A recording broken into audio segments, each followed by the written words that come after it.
नमस्कार विद्यार्थी मित्रांनो, जिल्हा परिषद भरती संदर्भात नुकतीच राहिलेल्या संवर्गांसाठीचे हॉल तिकीट डाउनलोड करण्यासंदर्भात नोटीस आलेली आहे। नोटीस 25 फेब्रुवारी पासून 29 फेब्रुवारी पर्यंतची आहे। म्हणजे 29 फेब्रुवारी हॉल तिकीट डाउनलोड करण्याची शेवटची डेट आहे, म्हणजेच उद्याची डेट शेवटची आहे। दरम्यान काही विद्यार्थ्यांचे प्रश्न आहेत, त्या प्रश्नाच्या अनुषंगाने हा व्हिडिओ घेतला। या व्हिडिओच्या माध्यमातून आपण समजून घेऊया पेसा क्षेत्र म्हणजे काय, नॉन पेसा म्हणजे काय, नॉन पेसा साठीची एक्झाम होणार म्हणजे नक्की कुणासाठी एक्झाम होणार आहे, त्यानंतर पेसा कोणत्या जिल्ह्यासाठी लागू आहे, मी परीक्षा देऊ शकतो का आणि माझे हॉल तिकीट येणार का, या सगळ्या प्रश्नांची उत्तर या व्हिडिओच्या माध्यमातून घेणार आहोत। आता ही एक्झाम नॉन पेसा साठी होणार म्हणजे नेमकी कुणासाठी होणार आहे हे पण उत्तर तुम्हाला या व्हिडिओच्या माध्यमातून मिळणार आहे। शेवटपर्यंत हा व्हिडिओ बघा। व्हिडिओ आवडला तर लाईक करा, चॅनल सबस्क्राइब करून ठेवा। आता बघूया वन बाय वन। जसं की नाशिक झेडपीची मी जेव्हा वेबसाईट ओपन करतो त्या वेबसाईटमध्ये मला दिसतंय की यामध्ये Zilla Parishad Nashik recruitment 2023 hall ticket for supervisor auxiliary nurse midwife health worker male 40-50% आणि ग्रामसेवक फॉर इथे मेन्शन आहे ते म्हणजे पेसा। म्हणजे आता राहिलेले जेवढेही पद आहेत ते झेडपीच्या अंतर्गतली ही सगळी पेसा क्षेत्राखालचीच आहे। म्हणजे जे पद अशी काही पद आहेत की ज्या पदांना पेसा लागू आहे किंवा पेसा अंतर्गत त्या पदांची भरती केली जाते, अशीच पद बाकी आहेत। त्यामुळेच ही पद लेट, या पदांची एक्झाम लेट झाली कारण पेसा संदर्भात कोर्टामध्ये केस पडली, याचिका पडलेली आहे।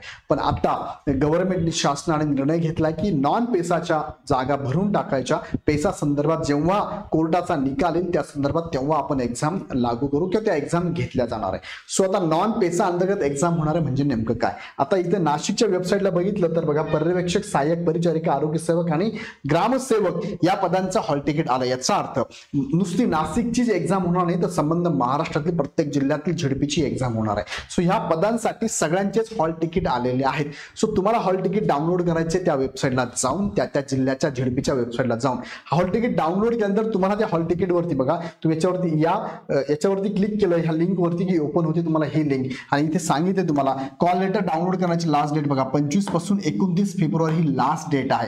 तुम्हाला युजर आयडी पासवर्ड टाकायचा आहे आणि तुमचं हॉल तिकीट डाउनलोड करायचं आहे। हॉल तिकीट डाउनलोड केल्यानंतर हॉल तिकीटच्या माध्यमातून दोन गोष्टी तुमच्या समोर येतील। एक म्हणजे तुमची डेट तुम्हाला कळणार आहे, कधी तुमची एक्झाम होणार आहे, आणि दुसरं तुम्हाला टाइम किंवा शिफ्ट कळणार आहे, तुमची एक्झाम कोणत्या शिफ्टला होणार आहे। तिसरं तुमचं ऍड्रेस किंवा त्याला आपण म्हणूया सेंटर तुम्हाला कळणार आहे।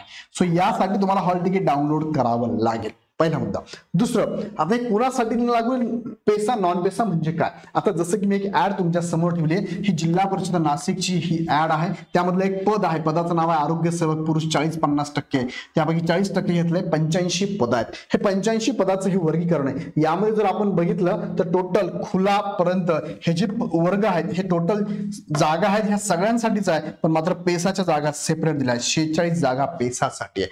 पेसा म्हणजे कुणासाठी लागू आहे, पेसा हे एसटी कॅटेगरीसाठी लागू आहे। एसटी कॅटेगरी सोडले तर बाकीच्या सगळ्यांसाठीच्या एक्झाम होणार आहे, येणारच आहे, हॉल तिकीट येणारच आहे। त्यातली त्यात आता मुख्य मुद्दा हा आहे की हे जे एसटी कॅटेगरीचे उमेदवार आहे त्यांचं हॉल तिकीट येणार नाही का, मग त्यांनी हॉल तिकीट डाउनलोड करायचं नाही का, मग त्यांची एक्झाम होणार नाही का, मग नाही होणार। आता बघा, हे झालं पेसा क्षेत्रातल्या एसटी कॅटेगरीच्या जागा, पण एसटीच्या जागा अजून पण असतात बघा। जसं की इथे एससी, इथे एसटी आहे, एसटीच्या जागा इथे आहेत, किंवा हा एसटीच्या जागा जरी नसतील तरी हा उमेदवार या जनरल मधून फॉर्म भरू शकतो, जनरल मधून फॉर्म पण भरू शकतो, फॉर्मचा विचार केला जाऊ शकतो आणि निवड सुद्धा होऊ शकते। जसं की इथे एसटी कॅटेगरीचा उमेदवार असेल तर तो ओपन मध्ये जाणार आणि ओपनला जागा आहे 13। सो लक्षात घ्या, मला काय सांगायचंय, समांतर आरक्षण 13 जागा आहे, तर असा एसटी कॅटेगरीचा उमेदवार असेल। आता ही पेसा किती जिल्ह्यांना लागू आहे बरं, टोटल 13 जिल्हे आहे, ह्या 13 जिल्ह्यांना लागू आहे। मग 13 जिल्ह्यातून ज्या पेसा अंतर्गत जे जिल्हे येतात त्या जिल्ह्यातले जे गाव येतात त्या अंतर्गत जे एसटीचे उमेदवार येतात त्यांनी फॉर्म भरलाय, पण फॉर्म भरताना तुमचा दोन्ही ठिकाणी कन्सिडर केला जाणार आहे, इथे पण। जरी आता एक्झाम जी होणार ती नॉन पेसासाठी होणार म्हणजे नेमकं काय होणार, तर नॉन पेसासाठी म्हणजे काय, हे 46 जागा सोडून उर्वरित जेवढ्या जागा त्यांच्यासाठी एक्झाम होणार आहे। ह्या पेसासाठी एक्झाम होणार नाही किंवा पेसाचा कट ऑफ हा कन्सिडर केला जाणार नाही। आता नीट लक्षात घ्या, पेसा कुणासाठी लागू आहे, फक्त आणि फक्त एसटी कॅटेगरीसाठी लागू आहे, उर्वरित सगळ्या उमेदवारांनी।